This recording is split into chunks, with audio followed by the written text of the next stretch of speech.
سروکی مهپ دولت باحچلی لسر پیواژویا بانگا ریبری پککی عبدالله اوجالان گوتیه دوی پککی بلز بریار خو فسح کرنه بده اف بریار درنگ نمینه سروکی مهپ باحچلی ایرو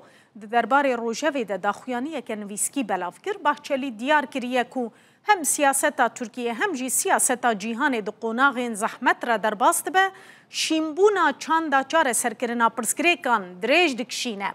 باحچلی لسر بانگا چکتانین و خبلافکرنا پککی یا عبدالله اوجالان جی گوتیه اوی د دمک نزیک تا چک بین بناخ کرن پرده یا سیاستا دموکراتیک و حمبیسکار وبو ایدی نیگرتن دوی قوناغی ده بجارده یا هری آقلانه و داد پرور کوم کرنا کنگره پککیه لگوری بانگا 27 سبات خو فسح کرنه باحچلیت پیاما خود گوتیه هر چقاسی هنک الیتیست لدیجی پیواژوی بنو هشمندیا اینکار هبشی ترکیهش بو رزگاربوناش پرسکریکن خوین کوبونه گریکن آسه ایراده خو نشان دایه دولت باحچلی لسر مجاره هلبجارتن پیش وقت چی گوت